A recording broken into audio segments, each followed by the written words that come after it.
Welcome to James Finance. Welcome to one of the most debated topics in American personal finance. This isn't just about where you're going to sleep tonight. It's about where you're going to park your capital for the next few decades. Should you be the owner of the deed, or should you enjoy the freedom of a lease? Today, we are breaking down the numbers, the psychology, and the market reality so you can make the smartest move for your future. For generations, we've been told that buying a home is the ultimate American dream. It's seen as the primary way for families to build wealth. However, the world has changed. What worked for your parents or grandparents might actually be a financial anchor for you today. Before you commit to a 30-year mortgage, you need to understand that a house can be an asset or a liability depending on your strategy. Let's start with the greatest advantage of renting: flexibility. We live in a fast-paced economy where the best career opportunities often require moving cities or even states. When you rent, your mobility is absolute. You aren't tied down by a massive debt or the stress of selling a property. You can follow growth wherever it leads you, carrying your career forward without the weight of a mortgage holding you back. A common mistake is forgetting that rent is the price ceiling for your housing costs. When you sign a lease for $2,000, that is the absolute maximum you will pay for housing that month.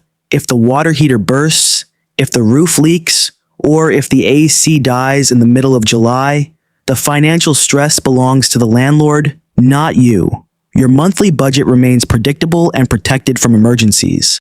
Opportunity cost is the most ignored concept in real estate. To buy, you need a significant down payment. If that money, instead of being locked in four walls, was invested in a low-cost index fund or a high-growth business, how much would you have in 10 years? Often, the returns on your investments can pay your rent entirely and still leave you with a profit that a house simply couldn't match. People love to say, "I don't want to throw my money away on rent." But did you know that mortgage interest, property taxes, and insurance are also money you throw away? When you rent, you aren't wasting money. You are purchasing a service, the service of shelter without the risks of ownership. It's about keeping your capital liquid so you can jump on other wealth-building opportunities. Now let's look at the buying side.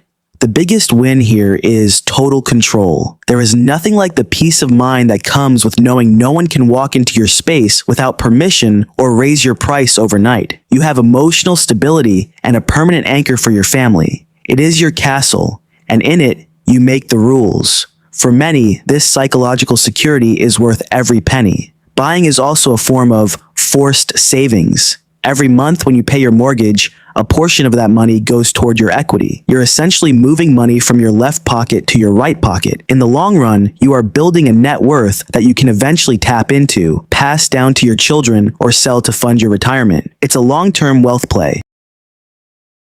But let's talk about the raw reality of being a homeowner. Your mortgage payment is just the floor, the bare minimum you will spend. Property taxes, insurance, and constant maintenance can add up to 3% of the home's value every year. If you aren't prepared for your Saturday to turn into a trip to the hardware store because a pipe burst, then homeownership might not be the right fit for you yet.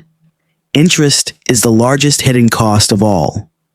Over a 30-year loan, especially with today's rates, you could end up paying double the home's original price just in interest to the bank.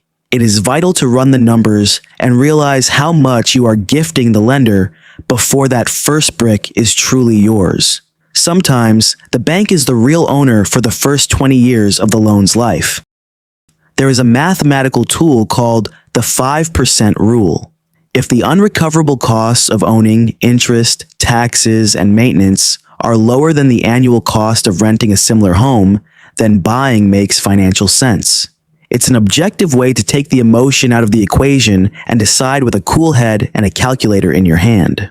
Always let the data drive your big decisions. Inflation can be your best friend as a homeowner. If you have a fixed-rate mortgage, your monthly payment stays the same for 30 years, while wages and the cost of living go up. Over time, your housing payment becomes a smaller and smaller percentage of your income. This gives you a massive competitive advantage over renters who face annual price hikes every time their lease is up for renewal. Do you love interior design? Ownership gives you total creative freedom. You can knock down walls, install hardwood floors, or paint your kitchen neon purple if you want. In a rental, you live under someone else's aesthetic. For many people, having a canvas to express themselves and truly customize their living environment leads to a significantly higher quality of life and personal satisfaction. However, the real estate market isn't a guaranteed one-way street up. There is always the risk of a bubble or a local economic downturn. If you buy at the peak and prices drop, you could end up underwater, owing more to the bank than the house is actually worth. This traps you in place and can ruin your finances for years. Location and timing are just as important as the house itself. At the end of the day, the decision is also deeply psychological. Some people feel intense anxiety when renting, feeling like they have no roots. Others feel financial claustrophobia when they owe hundreds of thousands to a bank. You have to know yourself. What allows you to sleep better at night? The security of a deed or the liquidity of having cash sitting in your brokerage account?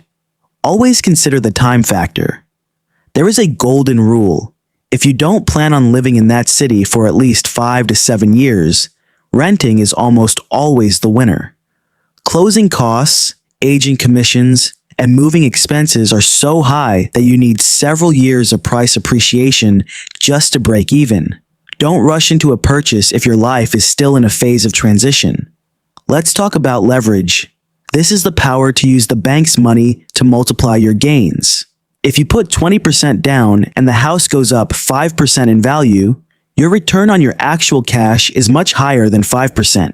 It's one of the few ways average people can use debt to build real wealth, provided it's done with a margin of safety and a stable income. Don't underestimate the time cost of maintenance. Being a homeowner is like having a second job. Every weekend you spend mowing the lawn, cleaning gutters, or fixing a fence is time you aren't spending with your family or working on your side hustle. If you value your free time above all else, the all-inclusive nature of renting is a luxury that is worth every dollar. In summary, there is no single right answer for everyone. Renting is a financial strategy focused on mobility and time saving. Buying is a strategy focused on long-term investment and lifestyle stability. The key is to run the numbers for your specific situation, your income, and your local market. Don't let social pressure make the biggest financial decision of your life. Thank you for joining us for this deep dive. We hope you now have the tools to decide which path is right for you. If you found this analysis helpful, please hit the like button and subscribe for more financial advice that actually moves the needle. Leave a comment below. Do you prefer the freedom of renting or the security of owning? We'll see you in the next video.